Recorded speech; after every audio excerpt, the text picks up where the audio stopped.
안녕하세요. 오늘도 사연살롱을 찾아주셔서 감사합니다. 한 번의 실패 후 재혼해서 살고 있는 여성이에요. 저는 28에 결혼해서 2년간의 결혼 생활을 끝으로 이혼을 했어요. 돌이켜 생각해보면 지옥 같은 그 시간을 어떻게 살아냈는지 진저리가 처지네요.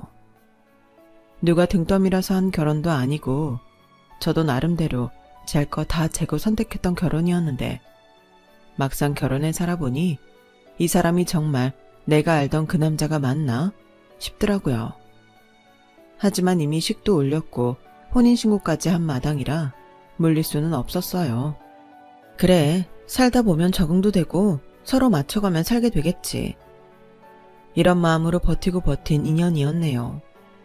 하지만 참는 것도 한계가 있지 결국 안 되는 건 안 되는 거더라고요.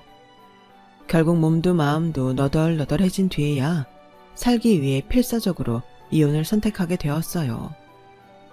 이혼하는 과정에서 저희 부모님은 많은 상처를 받으셨어요.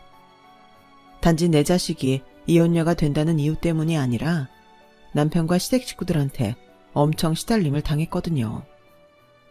이혼을 했던 과정을 생각하면 다시는 결혼 따위는 안 하고 싶었지만 사람 마음이 그렇지 않더라고요. 새로운 사람을 만나 지난날의 상처가 치유되고 나니 두 번째 결혼까지 하게 되었네요. 다행히 두 번째 남편은 정말 좋은 사람이라서 저도 부모님도 행복한 나날을 보내고 있답니다. 이렇게 해피엔딩으로 끝났다면 제가 이렇게 사연을 보내는 일도 없었겠죠. 선연이든 악연이든 그놈의 인연이라는 게 하여간 즐긴 게 아니더라고요. 똥이 더러워서 피하려고 했는데 이놈의 똥덩어리가 3년이 지난 지금까지도 저를 괴롭히니 말이에요. 그럼 지금부터 제 사연을 들려드리겠습니다. 저는 어릴 때 몸이 많이 약했어요. 미숙아로 태어나서 태어나자마자 인큐베이터 생활을 했고 중학교에 들어갈 때까지 병원을 동네 마트 드나들듯 살았거든요. 원인을 알 수 없는 피부 발진과 복통, 거기다 감기는 수시로 달고 살았죠. 그러다 보니 저희 부모님은 찬바람만 불어도 제 걱정을 하셨어요. 그렇게 병약하던 제가 조금씩 건강한 모습을 갖게 된 건 중학교 2학년 때쯤이었어요. 매번 환절기마다 감기에 걸려 골골했었는데 그해 처음으로 무사히 환절기를 지내게 된 거죠. 그 후로는 언제 그랬냐는 듯 좀처럼 감기에 걸리는 일도 없었고 이유 없이 생기던 복통과 피부질환도 점차 잦아들기 시작했어요. 그래도 언제 다시 병원 신세를 지게 될지 모르기 때문에 부모님은 늘 제 건강을 주시하셨죠. 몸이 건강해지니 학교 생활도 즐겁고 모처럼 친구도 사귀면서 평범한 학창시절을 보낼 수 있었어요. 특히 피부질환으로 노인들 피부처럼 쭈글쭈글했던 얼굴이 제 또래 아이들처럼 맑고 깨끗하게 변하자 감춰졌던 인물이 살아나기 시작했죠. 초등학생 때만 해도 아이들이 제 얼굴을 보고 괴물 같다며 놀리곤 했었는데 말끔해진 제 얼굴에 더는 놀리는 아이들이 없게 되었죠. 뿐만 아니라 저랑 사귀고 싶다고 대시를 해오는 남자 아이들도 있었어요. 마치 다시 태어난 느낌이었죠. 고등학교에 들어갈 무렵부터는 저 자신도 예전의 내 모습이 기억나지 않을 정도로 건강해진 모습에 익숙해졌어요. 외모에 자신이 생기니 생활에서도 자신감이 넘쳐나고 그러다 보니 교우 관계도 좋아졌죠. 대학생활 그리고 이어진 직장생활을 하면서도 주변에서 성격 좋다는 말을 들으며 살았어요. 그리고 그 무렵 첫 번째 남편을 만나게 되었죠. 당시 제가 다니던 회사는 광고 대행업체였는데 신생회사인데다 규모가 그리 크지 않아서 동정업계의 일을 하청받아서 하는 일이 종종 있었어요. 당시 남편이 다니던 회사는 광고 쪽에서 꽤 규모가 있는 회사로 가끔 저희 회사에 일감을 넘기곤 했었죠. 일종의 갑과 을의 관계였기 때문에 저희 회사 쪽에서는 남편의 회사에서 어떻게든 잘 보이려고 애를 쓰곤 했죠. 문제는 남편의 회사의 갑질이 여간 대단한 게 아니라는 거였어요. 남편네 회사랑 일을 해본 사람들은 혀를 내두르며 도망치기 일쑤였죠. 그러다 보니 마땅한 담당자가 나서지 않았고 결국 입사 2년 차인 제가 그 일을 맡게 된 거예요. 대표님, 저 이제 겨우 입사 2년 차예요. 제가 그런 일을 어떻게 맡아서 해요? 적어도 대리급은 붙여주셔야 그쪽에서도 납득할 거 아니에요. 나도 알지. 그걸 왜 모르겠어? 그런데 다들 못하겠다잖아. 윤 대리는 급성 맹장이라 병원에 들어가 있고 성 대리는 지난달에 이혼하고 혼자 애 키우느라 눈코 뜰 새 없지. 박 과장은 에휴, 지난번에 그쪽 일 맡았다가 화병 나서 회사 관두겠다는 걸 억지로 뜯어말렸다고. 그러니 성격 좋은 윤아 씨가 좀 맡아줘. 직급이 낮아서 걱정이라면 담당자는 윤 대리를 올리고 윤아 씨는 실무자를 올려줄게. 그럼 되지? 이 일 끝나면 내가 휴가랑 포상금도 줄 테니까 부탁 좀 하자. 어차피 평소에도 대리급 일들은 제가 도맡아 했던 터라 일적으로는 크게 걱정이 되지 않았어요. 문제는 접대였죠. 그쪽 담당자가 엄청 술고래라서 접대비도 접대비지만 우리 측 담당자가 벼텨내지 못하는 처지였거든요. 게다가 저는 맥주 500cc로 고사를 지내는 주량이라서 더더욱 걱정이었죠. 아, 그런데 희소식이 들려온 거예요. 저쪽 담당자가 젊은 대리로 바뀌었다는 거였죠. 원래 담당을 맡고 있던 차장이 중간에서 커미션도 떼어먹고 과한 접대로 인해 거래처에 말들이 많았던 모양이에요. 새로 바뀐 담당자는 30대 초반의 대리였어요. 바로 제 첫 남편이었죠. 인상도 서글서글하고 일처리도 깔끔해서 함께 일하는 동안 트러블 한 번 없이 진행됐어요. 제가 자기보다 직급이 낮은 사원인데도 깍듯하게 대해주고 수정사항도 무리하지 않은 선에서 주문하곤 했죠. 이전 담당자는 시안도 나오기 전부터 감나라 배나라 참견했던 거에 비하면 완전 신사였어요. 그게 저한테만 국한된 친절이었다는 건 나중에 안 사실이었지만요.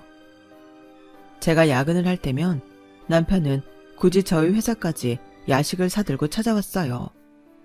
업무 진행 보고만 받아도 되는데 수시로 찾아와서 도움을 주곤 했죠. 처음엔 제가 사원이라서 믿음이 안 가 그런 게 아닐까 생각했는데 함께 작업을 해 나가다 보니 그런 건 아니더라고요. 오히려 제 업무 능력을 칭찬하곤 했으니까요. 젊은 남녀가 늦은 시간까지 한 사무실에서 함께 일을 하다 보니 없던 정도 쌓일 정도로 가까워졌어요. 그렇게 한 달 반 동안을 붙여 다니다 보니 서로를 바라보는 눈빛도 달라졌죠. 당시 둘 다 따로 만나는 사람이 없어서 그랬는지 일적으로 얽힌 관계임에도 우리는 프로젝트가 끝날 즈음 연인 사이로 발전이 되었어요. 처음 담당을 맡았던 프로젝트가 성공적으로 끝나자 대표님은 약속대로 포상금과 3일간의 휴가를 주셨어요. 주말까지 포함해서 5일이나 쉬게 된 저는 꿀같은 휴식을 취할 수 있었죠. 주말 이틀은 남편과 데이트를 했고 나머지 3일은 그동안 못 잔 잠을 실컷 잘 수 있었어요. 그리고 휴가가 끝난 목요일 회사로 출근을 했는데 회사 사람들이 저를 보는 눈빛이 요상하더라고요. 제가 없는 사이 남편이 저랑 사귄다고 말했던 모양이었죠. 그걸 회사 사람들한테 말하면 어떡해. 내 입장은 생각 안 해? 뭐 어때? 우리가 사내 연애를 하는 것도 아니고 어민이 다른 회사에 다니는데 오히려 우리가 사귄다니까 그쪽 대표님이랑 직원들이 다들 반기는 분위기던데 몰래하는 연애도 재미있지만 공개 연애를 하면 책임감도 더 생기고 더 안심이 되잖아. 들어보니 딱히 틀린 말은 아니었어요. 연애 사실을 알린 순간부터 동료 직원들은 저와 남편의 감시자가 되는 셈이니까요. 난 자기랑 가벼운 사이로 만나고 헤어질 생각은 없어. 결혼을 염두에 두고 진지하게 만나고 싶어. 우리 나이에 하는 연애는 적어도 그래야 한다고 생각해. 생각보다 진지한 남편의 모습에 왠지 안심이 되더라고요. 저보다 나이가 많아서 그런 것도 있겠지만 평소 행동을 보면 꽤 진중한 사람인 것 같아서 믿음이 갔어요. 우리가 연애를 한 3년 동안 남편의 이런 모습은 변함이 없었어요. 그리고 그 믿음은 결혼으로 이어지게 되었죠. 3년 동안 연애를 했기 때문에 양가 부모님과도 안면은 있었지만 그래도 정식으로 결혼 승낙을 받으려고 시댁에 찾아갔어요. 저희 시댁은 30평대 빌라였는데 집안에 살림살이가 많아서 그런지 평소보다 조금 답답하게 느껴지더라고요. 게다가 가구들이 조화롭지 않게 따로 노는 느낌이었어요. 하지만 그보다 놀랐던 건 화장실 휴지였죠. 차를 마시고 얘기를 나누다가 잠깐 화장실에 가게 되었는데 두루마리 휴지가 있어야 할 자리에 냅킨이 수북히 놓여 있더라고요. 냅킨에는 패스트푸드점 이름부터 꼬치집, 빵집 등등 다양한 업체 이름이 찍혀 있었어요. 딱 봐도 돈을 주고 산 게 아니라 어디서 받아온 물품 티가 났죠. 인사를 마치고 시댁을 나오면서 남편한테 물었더니 자기는 어릴 때부터 그렇게 쓰고 살아서 이상한 줄 몰랐다는 거예요. 우리 아버지가 절약정신이 투철하시거든. 변기 속에 벽돌 넣어두고 물 절약하는 건 기본이고 길 가다 쓸만한 물건이 있으면 들고 와서 쓰고 나셔. 자기도 봤지? 거실에 있던 TV 선반이랑 테이블 그거 다 아버지가 주워오신 거야.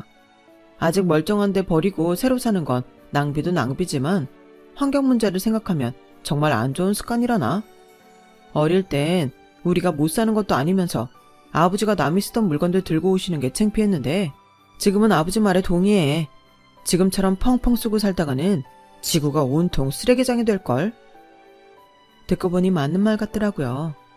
미관상 딱히 예쁘다고 할 수는 없지만 그렇다고 못 쓸 정도는 아니니까요. 그래서 말인데 자기야, 우리 결혼하면 자기 부모님 모시고 살까?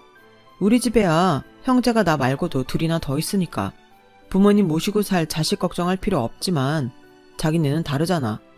하나뿐인 딸 시집 보내고 나면 장인 장모님이 너무 적적하실 거 아냐. 게다가 그 큰 집에 두 분만 사는 건 일종의 낭비이기도 하고. 자기 생각은 어때? 정말 그럴 수 있겠어? 나야 그래주면 좋지. 안 그래도 나 결혼한다고 엄마가 많이 서운해 하시는데. 근데 자기 부모님이 뭐라고 하시지 않을까? 걱정 마. 모르긴 해도 우리 부모님이 잘 생각했다고 그러실걸? 그때까지만 해도 남편의 말을 반신반의했어요. 그런데 상견례 날 시아버지께서 저희 부모님께 그러시는 거예요. 원하신다면 제 아들 데려다 사십시오. 요즘 세상에 딸 자식만 시집살이 하라는 법 있습니까? 아들 자식도 상황에 따라선 처가살이도 할 수 있는 거죠. 요즘 젊은 사람들이 다들 내 집 마련한다고 난리들 치는데 그것도 일종의 낭비 아닙니까? 자식들 키우고 살던 집에 부모만 덩그러니 남으면 남는 방이며 허전한 공간들은 어디다 씁니까? 그러니 저희 눈치 보지 마시고 제 아들 데려다 사십시오. 화통하게 웃으시며 아들을 처가살이 시키겠다고 하자 저희 엄마는 얼굴에 화색을 띠셨어요. 이거 감사해서 어쩌죠? 말은 안 했지만 딸아이 시집 보내게 돼서 무척 섭섭했는데 이렇게 듬직한 아들을 얻게 될 줄은 몰랐습니다. 감사합니다, 사돈. 화기애애한 분위기에서 우리 부부의 처가살이는 결정이 되었고 그에 따라 결혼 준비도 수월해졌어요. 제가 쓰고 있던 물건들이 아직 쓸만한 것들이어서 침대랑 책상만 바꾸고 나머지는 그대로 쓰기로 했거든요. 그나마 침대는 저희 아빠가 사주셔서 결과적으로 저희가 신혼살림을 준비하는 데는 50만 원도 들지 않았어요. 스스로 처가살이를 자처한 사위가 내심 고마웠던 엄마는 제 남편한테 정말 잘해주셨어요. 혹여 장인 장모 눈치나 보지 않을까 지레 걱정을 하시곤 최대한 사위가 눈치 안 보고 살 수 있도록 엄마가 더 신경을 쓰셨죠. 정작 제 남편은 마치 처음부터 제 집이었던 것처럼 세상 편하게 사는데 말이죠. 그런데 한 달여가 다 돼가는 어느 날이었어요. 말로는 친정부모 부양한다고 들어와 살기는 하지만 따지고 보면 제 부모님이 저희 부부를 부양하는 거나 마찬가지였거든요. 집세도 안 나가고 아침 저녁으로 엄마가 밥도 차려주시고 게다가 주말이나 일이 있을 때는 아빠가 차도 빌려주셔서 차 유지비도 안 들었으니까요. 그래서 남편한테 매달 얼마씩이라도 부모님께 생활비를 드리자고 말했죠. 그랬더니 글쎄, 뭐? 생활비를 드리자고? 그게 무슨 소리야? 아니, 부양비는 받아도 모자랄 판에 왜 우리가 돈을 내? 부양비? 우리가 누굴 부양하는데? 막말로 자기나 내가 우리 부모님한테 하는 게 뭐 있다고. 밥도 빨래도 다 엄마가 해주시고, 심지어 자기는 기름값 한 번 안 내고 우리 아빠 차 타고 다니잖아. 그뿐이야? 이 넓은 집을 쓰면서 우린 월세도 안 내잖아. 그야 부모님이니까 그렇지. 자식한테 밥값 받는 부모 봤어? 그리고 우리가 먹으면 얼마나 먹는다고 그래? 그저 있는 반찬에 밥 한 공기 더 떠놓는 것뿐인데, 게다가 젊은 사람들이 집에 있으면 연세든 부모님도 안심이 되실 거 아니야. 언제 무슨 일이 생겨도 우리가 알아서 처리해 드릴 테니까 미래에 대한 안심 투자라고 생각하면 되지 않겠어? 뭐? 이게 무슨 말도 안 되는 소리야. 그리고 뭐? 있는 반찬에 밥 한 공기 더 떠놓는 것뿐이라고? 자기가 우리 집 밥상 보면 느끼는 바 없어? 어느 집에서 끼니마다 고기에 생선구이에 한정식이 뺨치게 해서 올리냐고. 자기 먹이려고 일부러 더 하신다는 거 딱 보면 모르겠냔 말이야. 거기다 당신은 몸에 열도 많아서 벌써부터 에어컨 켜고 살잖아. 그 전기세는 누가 내느냐고. 자기 이렇게 생활비 가지고 쪼잔하게 굴 거면 차라리 지금이라도 분가해. 분가하자는 말에 남편은 놀라는 눈치였어요. 하지만 그것도 그때뿐이었죠. 생활비 얘기만 나오면 요리조리 피해가는 통에 결국 제 월급에서 생활비를 드려야 했어요. 부모님께서는 안 받겠다고 하셨지만 저도 염치가 있지 입 싹 닫고 있을 수는 없어서 강제로 매달 통장에 입금을 해드렸죠. 남편과 살면서 알게 된 것들이 있었어요. 제 남편은 절약정신이 투철한 게 아니라 내 거만 안 쓰려고 하는 자린고비였거든요. 애초에 처가살이를 고집한 것도 돈 안 들이고 편히 살겠다는 심보였어요. 하나를 보면 열을 안다고 결혼 뒤 회사 동료들한테 들은 얘기와 집들이 때 남편 회사 동료들이 했던 말을 조합해보니 그런 결론이 나오더라고요. 결혼하고 반년이 지났을 무렵 부장님이 저를 따로 회의실로 부르셨어요. 윤아씨, 내가 이런 말 한다고 불쾌해하지 않았으면 좋겠어. 자기 남편 말이야. 좀 정도가 지나친 것 같아서 말이지. 우리가 그쪽 회사 하청받고 있는 처지라 그동안 말을 못했는데 매번 우리 법인카드 가져가서 개인 물품을 사더라고. 지난번엔 마트에서 장까지 봤던데 윤아씨도 알고 있었어? 네? 마트에서 장을 봐요? 그럴 리가 없을 텐데요. 저희는 제 친정에서 살고 있어서 장 보는 건 엄마가 하세요. 그러니 남편이 마트에 갈 일이 없어요. 혹시 잘못하신 건 아닌가요? 그게 말이야, 이번이 처음이 아니야. 그간 액수가 적기도 하고 쪼잔하게 그런 걸로 말 꺼내기도 뭐해서 말 안 했던 거지. 윤아씨가 남편한테 말 좀 잘해봐. 그 말을 듣는데 너무 창피해서 얼굴이 새빨개졌어요. 그리곤 한편으론 불안한 생각이 들더라고요. 우리 집에 쓸 물건을 산 게 아니라면 혹시 두 집 살림이라도 하고 있는 건가? 하는 생각이 들었거든요. 그래서 남편한테 법인카드 얘기는 하지 않고 남편 뒤를 밟았어요. 그랬더니 남편이 퇴근길에 대형 마트에 들어가더라고요.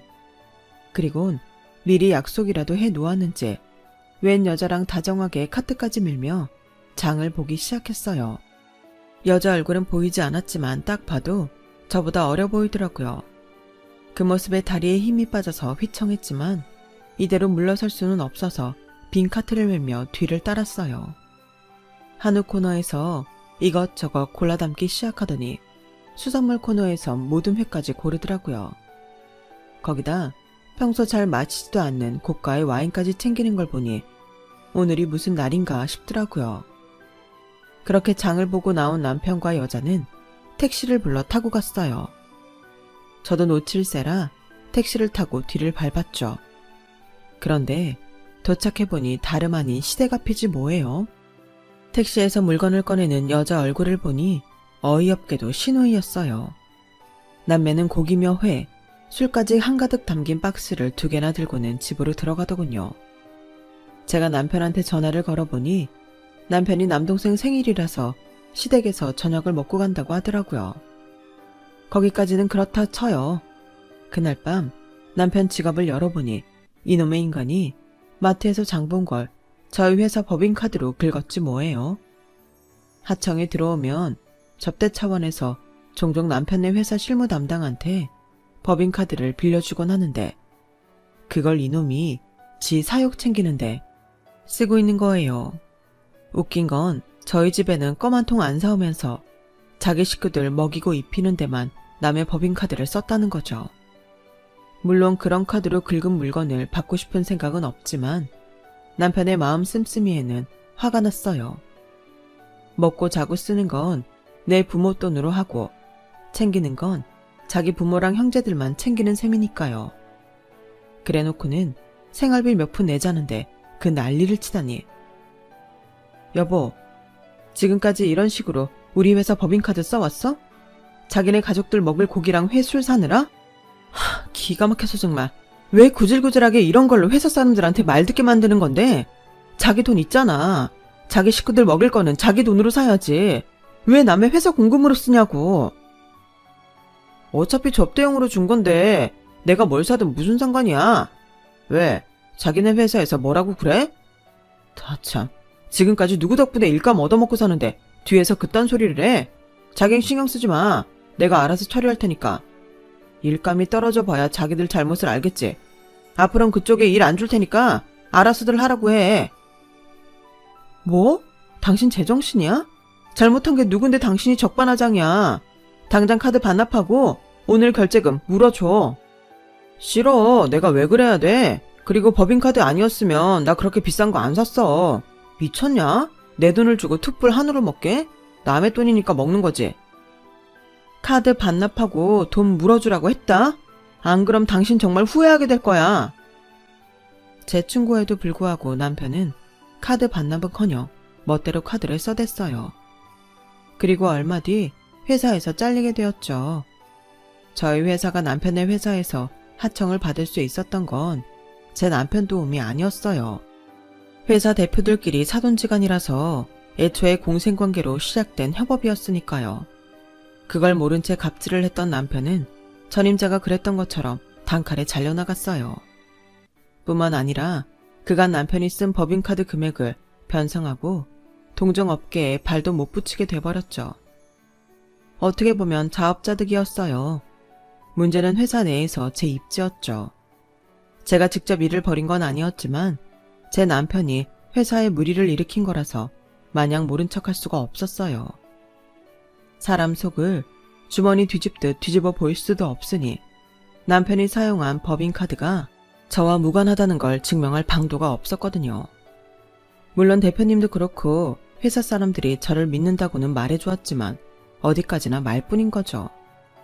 그래서 눈물을 머금고 이직을 하게 되었어요. 퇴사에 이어 바로 이직을 한 저와는 달리 남편은 그 후로 좀처럼 취직을 하지 못했어요. 여러 군데에 이력서를 내봤지만 남편이 벌인 치졸한 짓거리가 이미 업계에 퍼진 뒤라서 아무도 남편을 받아주지 않았죠. 그런데도 남편은 억울해했어요. 내가 수억을 해먹은 것도 아니고 그깟 마트에서 장 좀 본 걸 가지고 사람 인생을 개박살을 내냐? 여보, 그러지 말고 자기네 회사에 나 좀 넣어주면 안 돼? 신입은 몰라도 경력직은 아름아름 들어가는 거잖아. 응? 나 좀 꽂아주라. 내가 누구 때문에 잘 다니던 직장까지 나와서 이직을 했는데 당신을 우리 회사에 추천하라고? 내가 미쳤어? 당신을 뭘 믿고 그런 짓을 해? 그러게, 내가 뭐라 그랬어? 아니, 애초에 남의 돈으로 그런 걸 사먹겠다고 한 당신이 이해가 안 가. 그거 남의 돈이잖아.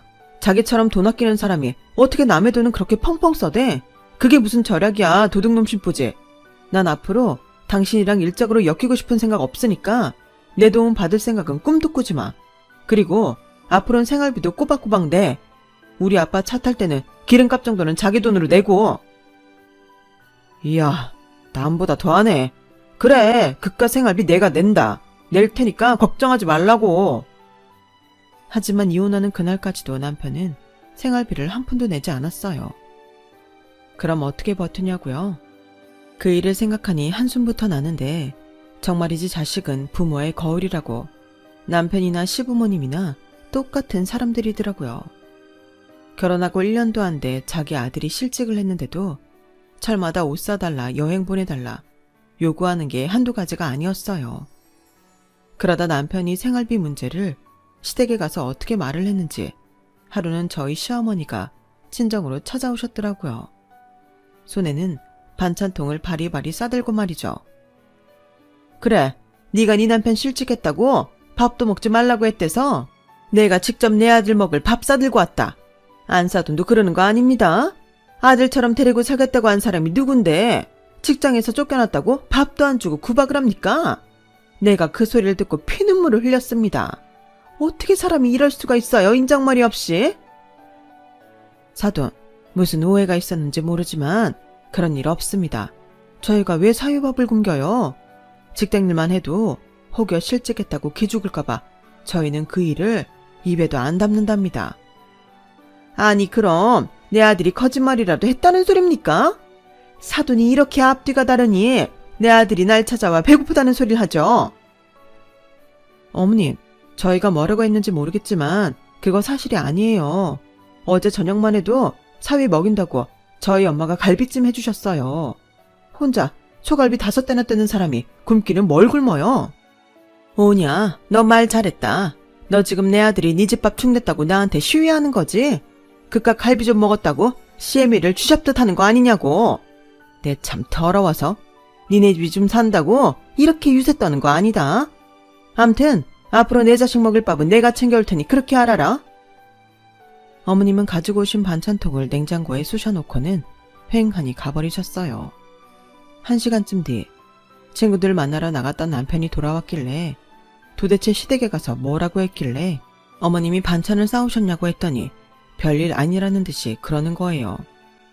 엄마가 담근 열무김치가 먹고 싶더라고. 그래서 난 실직해서 돈 못 버니까 엄마가 반찬 좀 해다 달라고 했지.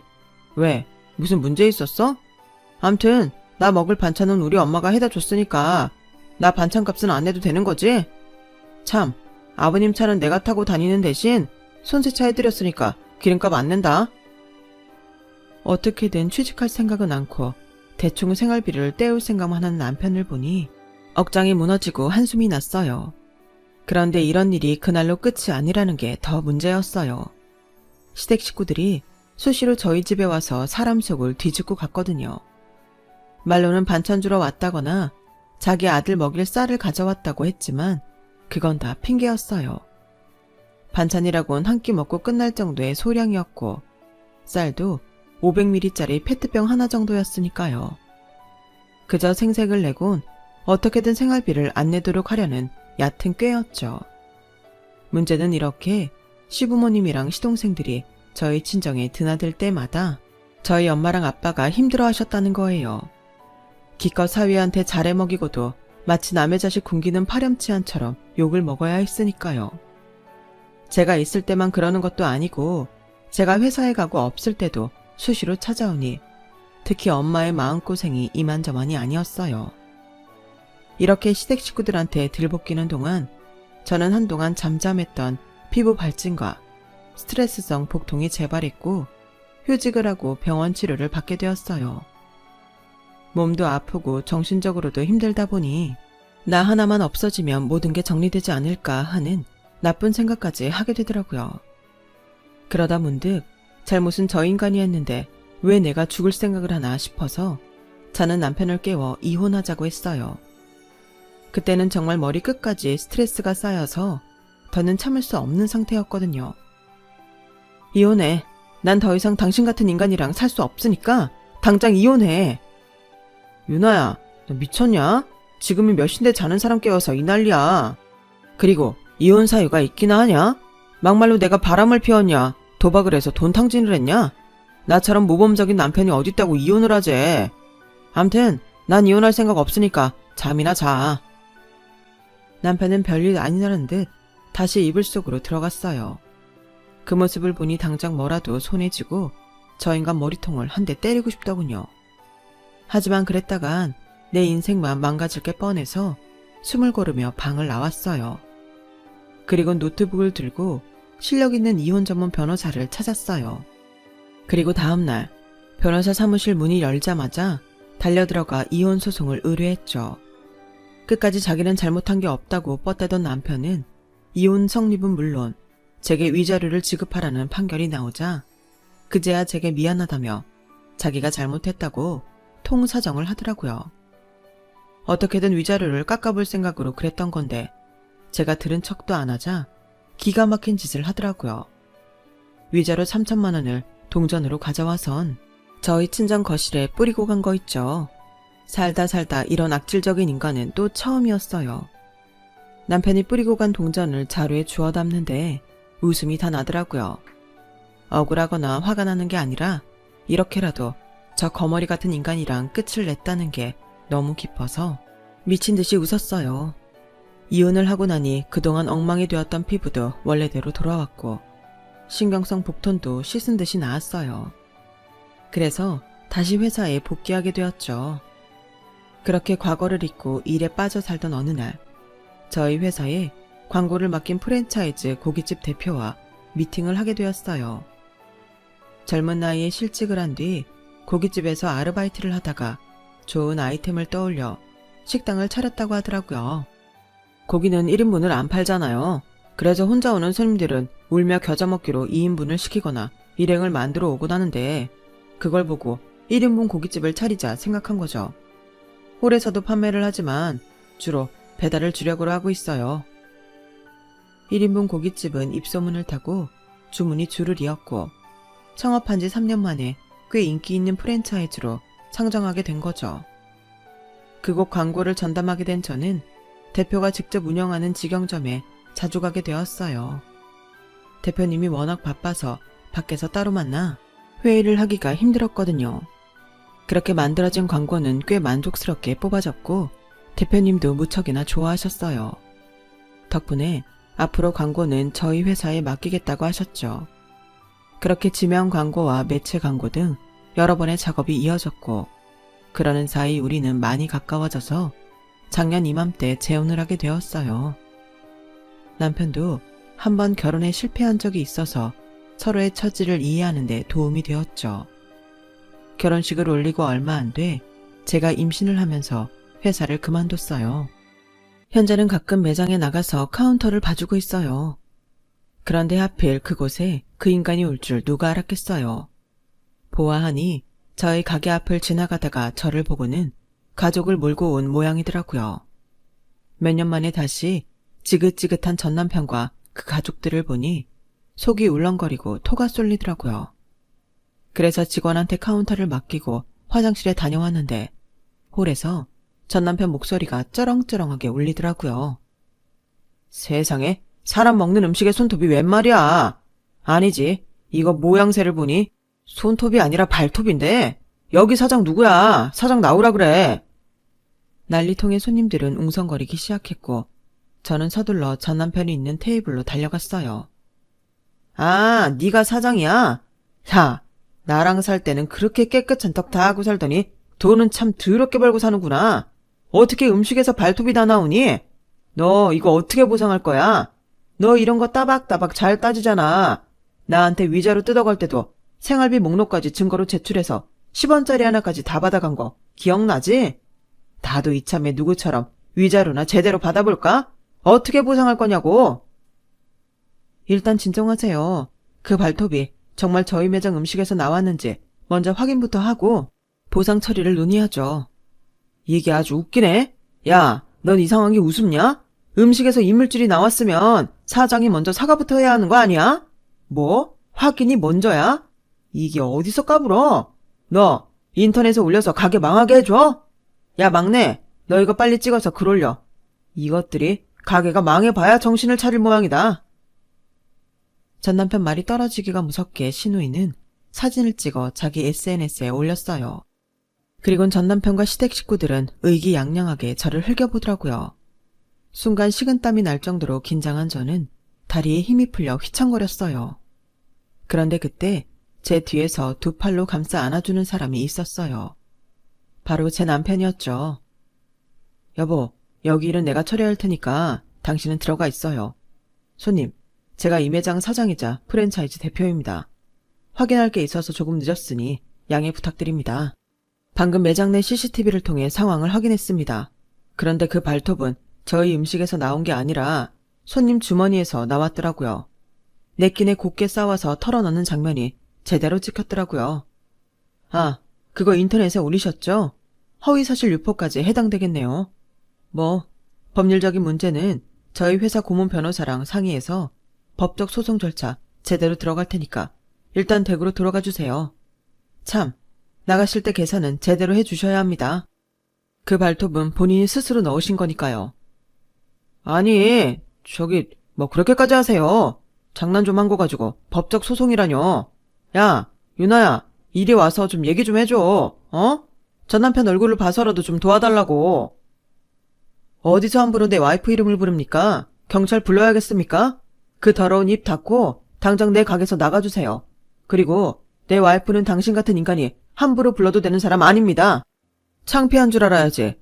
부모님까지 모시고 와서 이런 추태를 부립니까? 당장 나가주세요. 남편은 홀 직원들과 함께 전 남편과 그 가족들을 가게에서 내몰았어요. 물론 밥값은 제대로 받았고요.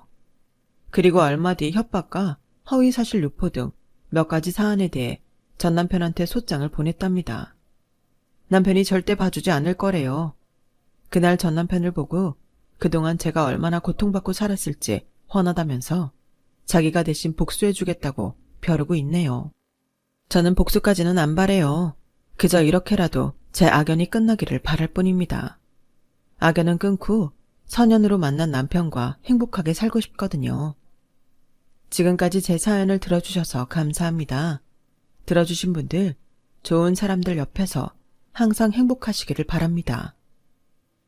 여러분, 사연 댓글에 응원과 현명한 조언 부탁드려요. 좋아요와 구독은 저에게 큰 힘이 됩니다. 오늘도 좋은 일 가득하세요.